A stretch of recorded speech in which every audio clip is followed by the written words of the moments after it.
Delphi technique, ഡാൽകി, Helmer and റെസ്കർ എന്നിവർ rand corporation എന്ന സ്ഥാപനത്തിൽ ഡെവലപ്പ് ചെയ്ത ടെക്നിക്കാണ് ഡെൽഫി ടെക്നിക്കായിട്ട് നിലവിൽ വന്നത്.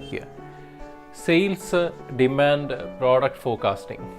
ഇപ്പോൾ എക്കണോമിക്സുമായിട്ട് ബന്ധപ്പെട്ട് എന്ത് ഫോർകാസ്റ്റിംഗ് നടത്താനാണെന്നുണ്ടെങ്കിലും യൂസ് ചെയ്യുന്ന പല ടെക്നിക്സിൽ ഒന്നാണ് ഡെൽഫി ടെക്നിക്. ഇതിൽ പ്രധാനമായിട്ട് നമ്മൾ ഓർത്തിരിക്കേണ്ടത്, ഒന്ന്, ഇതിലൊരു പാനൽ ഓഫ് എക്സ്പേർട്സിനെ കൺസൾട്ട് ചെയ്യുന്നു എന്നുള്ളതാണ് പരമപ്രധാനമായിട്ടുള്ള കാര്യം. ഒരു എക്സ്പേർട്ട് അല്ല, പാനൽ ഓഫ് എക്സ്പേർട്സ്. ഈ പാനൽ ഓഫ് എക്സ്പേർട്സിനെ കൺസൾട്ട് ചെയ്യുന്നത് ആ മാർക്കറ്റ് റിസർച്ച് നടത്തുന്ന ഓർഗനൈസേഷനെ റെപ്രസെൻറ്റ് ചെയ്യുന്ന ഒരു കോർഡിനേറ്റർ അല്ലെങ്കിൽ ഫെസിലിറ്റേറ്റർ ആയിരിക്കും. ഇനി വേറൊരു പ്രത്യേകത, ഈ പാനൽ ഓഫ് എക്സ്പേർട്സിൽ ഓരോരുത്തരും പരസ്പരം അങ്ങോട്ടും ഇങ്ങോട്ടും അവരുടെ ഐഡൻറ്റിറ്റി തിരിച്ചറിയുന്നില്ല. അവരറിയുന്നുണ്ട് ഞാൻ കൂടാണ്ട് 8 പേര് അല്ലെങ്കിൽ 10 പേര് അല്ലെങ്കിൽ 15 പേരൊക്കെ എക്സ്പേർട്സായിട്ട് ഈ ഡിസ്കഷൻ്റെ ഭാഗം അല്ലെന്നുണ്ടെങ്കിൽ ഒരു ഫോർകാസ്റ്റ് നടത്തുന്നതിൻ്റെ ഭാഗമായിട്ട് ഉണ്ട് എന്നുള്ളത് അവർ മനസ്സിലാക്കുന്നു. എന്നാൽ ആരാണ്, എവിടുന്നാണ് എന്നുള്ളത് അവരറിയുന്നില്ല. അപ്പോൾ അവരുടെ ഐഡൻറ്റിറ്റി അവിടെ വെളിപ്പെടുന്നില്ല എന്നുള്ളതാണ് പ്രധാനപ്പെട്ട അടുത്ത ഒരു ഇമ്പോർട്ടൻ്റ് ആയിട്ടുള്ള ആസ്പെക്റ്റ്. ഇനിയും മൂന്നാമത് മനസ്സിലാക്കേണ്ട കാര്യം, ഈ ഫെസിലിറ്റേറ്റർ അഥവാ കോർഡിനേറ്റർ ഒരു ഓർഗനൈസേഷനെ റെപ്രസെൻ്റ് ചെയ്ത് ഫോർകാസ്റ്റ് നടത്താനായിട്ട് നിയുക്തനാക്കപ്പെട്ടിരിക്കുന്ന അല്ലെങ്കിൽ നിയുക്തയാക്കപ്പെട്ടിരിക്കുന്ന വ്യക്തി പാനൽ ഓഫ് എക്സ്പേർട്സിൻ്റെ അടുക്കൽ ആ ചോദ്യം അവതരിപ്പിക്കും. ഉദാഹരണത്തിന് സെയിൽസുമായിട്ട് ബന്ധപ്പെട്ടതായിരിക്കും, അല്ലെങ്കിൽ ഒരു പ്രോഡക്റ്റിൻ്റെ ഡിമാൻഡ്. ഉദാഹരണത്തിന് പാൻഡമിക് സിറ്റുവേഷൻ്റെ വെളിച്ചത്തിൽ ഒരു പ്രോഡക്റ്റിൻ്റെ ഡിമാൻഡ് 2022 വർഷം, സാമ്പത്തിക വർഷം രണ്ടാമത്തെയും മൂന്നാമത്തെയും ക്വാർട്ടറിൽ ഒരു പർട്ടിക്കുലർ പ്രോഡക്റ്റിൻ്റെ ഡിമാൻഡ് എങ്ങനെ ആയിരിക്കും എന്നുള്ളതിനെ പറ്റിയുള്ള ഒരു എക്സ്പേർട്ട് അഡ്വൈസ് കിട്ടാൻ വേണ്ടിയിട്ടാണ് അവർ ഇത് നടത്തുക. ഇത് നടത്തിയതിന് ശേഷം അവർക്ക് കിട്ടുന്ന റെസ്പോൺസ്, അതായത് ഉദാഹരണത്തിന് ഒരു 15 എക്സ്പേർട്സിനെയാണ് കോൺടാക്ട് ചെയ്യുന്നത്.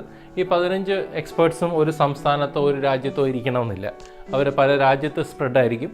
അപ്പോൾ ഒരു ഫെസിലിറ്റേറ്റർ അല്ലെങ്കിൽ കോർഡിനേറ്റർ കമ്പനിയെ റെപ്രസെൻ്റ് ചെയ്യുന്ന വ്യക്തിയാണ് ഇവരുടെ എല്ലാം റെസ്പോൺസസ് ഒരുമിച്ച് കൺസോളിഡേറ്റ് ചെയ്യുന്നത്. അപ്പോൾ ഉദാഹരണത്തിന് ഒരു പർട്ടിക്കുലർ പ്രോഡക്റ്റ്, നമുക്ക് കിൻഡർ ജോയ് എന്ന പ്രോഡക്റ്റ് എടുക്കാം. കിൻഡർ ജോയിൻ്റെ ഡിമാൻഡ് കുട്ടികളുടെ ഇടയിൽ 2022 സാമ്പത്തിക വർഷത്തിൽ ഒമിക്രോൺ പുതിയ രീതിയിലുള്ള വേരിയൻസ് ഒക്കെ വരുന്നതിൻ്റെ വെളിച്ചത്തിൽ അതിൻ്റെ ഡിമാൻഡ് ഇപ്പോൾ ഇരിക്കുന്ന അവസ്ഥയേക്കാൾ എത്ര ശതമാനം കൂടും കുറയും എന്നതിനെപ്പറ്റി ഒരു ഫോർകാസ്റ്റിംഗ് നടത്താൻ വേണ്ടിയിട്ടുള്ള ഒരു ശ്രമമാണ് ഡെൽഫി ടെക്നിക്കിൻ്റെ ഭാഗമായിട്ട് ഒരു കമ്പനി അഡോപ്റ്റ് ചെയ്യുന്നത് എന്ന് കരുതുക. അപ്പോൾ അവർ ഒരു കോർഡിനേറ്റർ അല്ലെങ്കിൽ ഫെസിലിറ്റേറ്ററിനെ അവർ ആ പണിക്ക് വേണ്ടിയിട്ട് ഇൻഫർമേഷൻ കൊളക്ട് ചെയ്യാൻ വേണ്ടിയിട്ട് അവർ ആ റെസ്പോൺസിബിലിറ്റി അവരുടെ മേൽ ഏൽപ്പിക്കും. അപ്പോൾ ആ വ്യക്തിയാണ് എക്സ്പേർട്ട് പാനൽസിനെ റെഡിയാക്കിയിട്ട് 15 പേരാണെങ്കിൽ ആ 15 പേരെ കോൺടാക്ട് ചെയ്തിട്ട് ഇതാണ് ഞങ്ങൾ ആഗ്രഹിക്കുന്നത്, നിങ്ങൾക്ക് എന്ത് തോന്നുന്നു, കിൻഡർ ജോയിയുടെ സെയിൽസ് കൂടുമോ കുറയുമോ?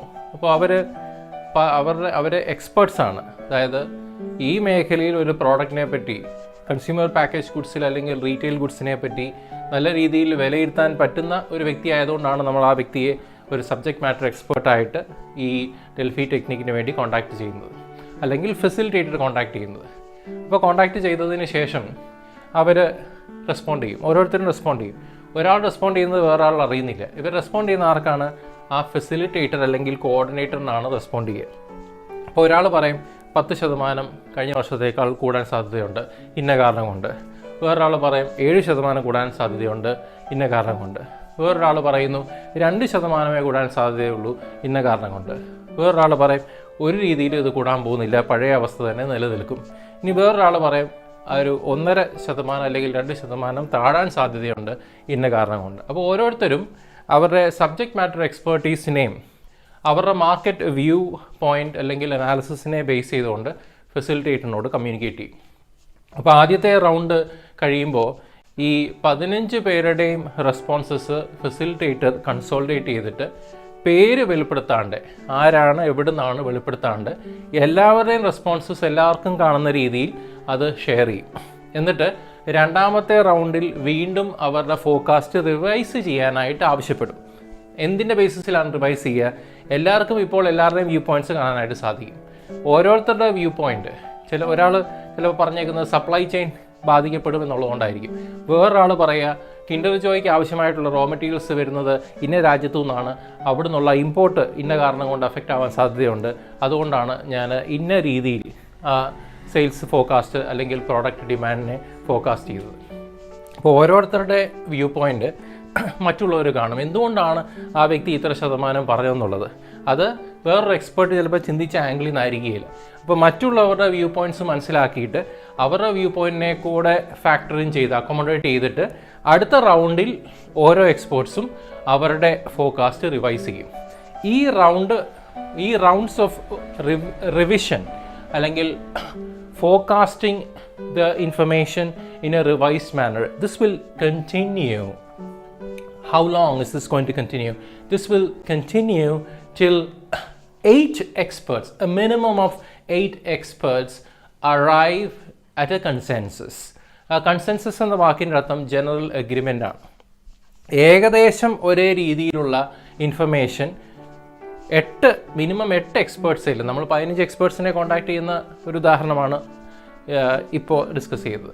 അപ്പോൾ മിനിമം 8 എക്സ്പേർട്സിലും ഒരു കോമൺ ആയിട്ടുള്ള ഒരു എഗ്രിമെൻറ്റിൽ വരിക. ഒരാൾ പല റിവിഷൻസ് നടത്തി, പല റൗണ്ട്സ് ഓഫ് റിവിഷൻസ് നടത്തിയതിന് ശേഷം ഓരോരുത്തരുടെ വ്യൂ പോയിൻറ്റ്സ് മനസ്സിലാക്കി വീണ്ടും ഫെസിലിറ്റേറ്ററാണ് അത് കോർഡിനേറ്റ് ചെയ്തിട്ട് വീണ്ടും ആ ഇൻഫർമേഷൻ ഷെയർ ചെയ്യുക. അപ്പോൾ കുറേ റൗണ്ട്സ്, ചിലപ്പോൾ ഒരു 4, 5, 6, 7 റൗണ്ട് ഓഫ് റിവിഷൻ കഴിഞ്ഞ് കഴിയുമ്പോഴായിരിക്കും ഒരു 8 പേരെങ്കിലും ഏകദേശം ഒരേ അളവിൽ എഗ്രി ചെയ്യുക. ചിലർ 10, 9 അല്ലെങ്കിൽ 10.5, ഇത് ഏകദേശം സിമിലർ ആയാൽ മതി. 10ഉം 5ഉം തമ്മിൽ വ്യത്യാസമുണ്ട്. 10%, 5%, അത് തമ്മിൽ നല്ല ഗ്യാപ്പുണ്ട്. എന്നാൽ 10, 11, 9.5, 9.25 ഇതൊക്കെ ഏകദേശം ഒരു റേഞ്ചിൽ വരുന്നതാണ്.